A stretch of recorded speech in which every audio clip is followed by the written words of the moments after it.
Hello दोस्तों, once again welcome to on my channel. आज की इस वीडियो में मैं आपको बताऊंगा स्कैनर के बारे में। ओके, स्कैनर क्या होता है और इसके कुछ प्रकार हैं उसके बारे में मैं बताऊंगा। तो वीडियो को शुरू से अंत तक जरूर देखें और चैनल पे पहली बार आए हो तो चैनल को जरूर सब्सक्राइब कर ले और वीडियो अच्छा लगे तो लाइक कमेंट जरूर करें। तो हम वीडियो को स्टार्ट करते हैं। स्कैनर होता क्या है? Scan is an input device, not output device. Input device that capture any picture or letter exactly the same with the help of any other software, which you can read it and print it out and use it elsewhere. तो scanner ये normal सी बात है, आपको पता होगा। ये input device होता है। ओके, और आगे बात करते हैं। मैं आपको बता दूं कि स्कैनर लेजर किरणों का इस्तेमाल करती हैं और इसका आउटपुट रिजल्ट आपके मॉनिटर पर दिखता है। जो डॉक्यूमेंट आपने इस डिवाइस में स्कैन करने के लिए डाला था, अगर आपके पास प्रिंटर स्कैनर है, आपने उसके अंदर कुछ भी डॉक्यूमेंट डाला है, तो ये इसमें क्या होता है कि लेजर होता है, लेजर किरणों का इस्तेमाल किया जाता है, जो कि हमें मॉनिटर पे शो करता है। जो भी कुछ है, हमने डॉक्यूमेंट रखे थे प्रिंटर के स्कैनर के अंदर, वो स्कैन करके मुझे दिखाएगा। ओके, अब बात करते हैं। साथ ही मैं आपको बता दूं कि स्कैनर एक तरह के नहीं होते हैं, ये कई प्रकार के होते हैं। अब ये सब उसकी कंपनी, साइज और कीमत, उसके साथ हमारी ज़रूरतों पर निर्भर भी करता है, क्योंकि हमें जिस तरह का स्कैनर चाहिए उसी तरह का स्कैनर हम लोग खरीदते हैं। बहुत प्रकार के होते हैं। आपके पास पैसे हैं तो आप सारे खरीद सकते हो, अगर पैसे नहीं है तो आप कोई एक लोगे जो आपको यूज करना है। ओके, स्कैनर के कुछ प्रकार है उसके बारे में हम जान लेते हैं। जैसे एक होता है फ्लैट बेड स्कैनर, एक होता है सीट फेड स्कैनर, एक होता है हैंड हेल्ड स्कैनर, एक होता है ड्रम स्कैनर। ओके, इतने ही होते हैं, तो हम ये सारे के बारे में पढ़ते हैं। तो आपको सबसे पहले बता दें कि फ्लैट फेड स्कैनर क्या होते हैं। मैं आपको बता दूं कि ये फ्लैट फेड स्कैनर का प्रयोग आजकल ज़्यादा होता है।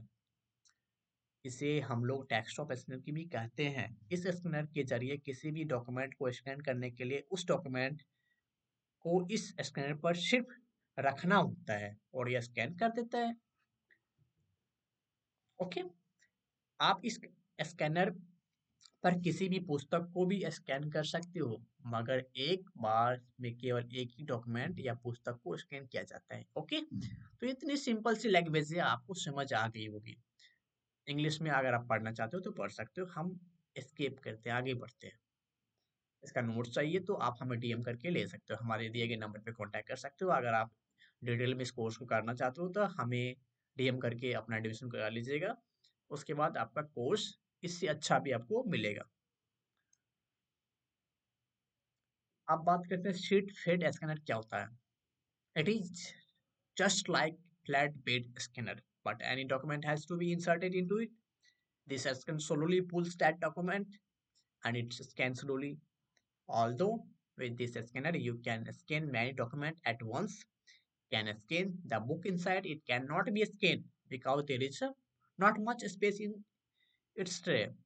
इसके अंदर ज्यादा स्पेस नहीं होता है, कम स्पेस होता है। ओके, तो इसके बारे में फिर से हम इसको हिंदी में पढ़ के बता देते हैं। अगर आप हिंदी पढ़ना चाहते हो तो आप इंग्लिश या हिंदी दोनों में आप यहाँ से पढ़ सकते हो, हम जो बता रहे हैं आपको।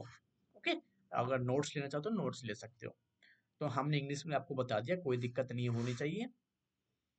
अब बात करते हैं हैंड हेल्ड स्कैनर क्या होता है। It is known for it names that is to run it you will have to use the hand. This scanner used in a scan any small text. ये एक स्कैनर आप कहीं mall वगैरह में जाओगे तो वहां पे देखने को आपको मिलेगा। ओके, तो वहां पे क्या होता है कि एक हाथ में रखे रहते हैं, छोटा सा स्कैनर होता है, कुछ भी चीज आपको स्कैन करने के लिए वहां से कोड को स्कैन किया कर लिया जाता है। उसके अंदर जो भी प्राइसेस होते हैं वो ऑटोमेटिक बता देता है, सिस्टम पे आ जाता है। उसका क्या क्या नाम है, कितने अमाउंट है, सारा कुछ आ जाता है। ओके, तो हैंड हेल्ड स्कैनर मतलब यही होता है, हैंड में आप रख के इसको स्कैन कर सकते हो। जैसे फ्लिपकार्ट वगैरह वाले जो लोग होते हैं या मीशो वाले जो कुछ उनके पास आता है सामान, उसको स्कैन करने के लिए भी उनके पास भी इसी तरह से होते हैं सेट। ओके जी, आप जिस टैक्स को स्कैन करना चाहते हो, आपको वहां पे इस स्कैनर को ले जाना पड़ेगा, तभी ये स्कैनर होगा। And last is drum scanner. आजकल ये स्कैनर बहुत ही ज़्यादा प्रयोग में आ रहा है, क्योंकि ये स्कैनर से छोटे छोटे इमेज को भी आसानी से स्कैन किया जा सकता है। इसकी सबसे बड़ी यह खासियत है, इसलिए यह स्कैनर का प्रयोग पुस्तक छापने या अन्य प्रकाशन वाली कंपनियां बहुत ज़्यादा करती है। ओके, और कुछ और बताते हैं पॉइंट आपको। इसके अलावा भी वर्तमान समय में कई प्रकार के स्कैनर आ चुके हैं, जो कि अलग अलग कैटेगरी के लिए अलग अलग स्कैनर हो सकते हैं। जैसे O M R, answer sheet जांच करने के लिए O M R scanner, barcode जांच करने के लिए बारकोड स्कैनर, हॉस्पिटल के लिए कोई और स्कैनर। तो बहुत सारे स्कैनर हमारे दुनिया में अभी तक आ चुके हैं, जो काम पर डिपेंड करता है। जो जिस काम के लायक होता है उसी काम के लिए वो लोग बना लेते हैं। जैसे बारकोड के लिए तो बारकोड के लिए स्कैनर बना लेते हैं। तो मैंने आपको स्कैनर के बारे में सारा कुछ बता दिया। इसमें कोई भी दिक्कत हो तो आप मुझे डीएम कर सकते हो। तब तक के लिए हमारे साथ बने रहे। हम आते हैं अगली वीडियो में। तब तक के लिए धन्यवाद।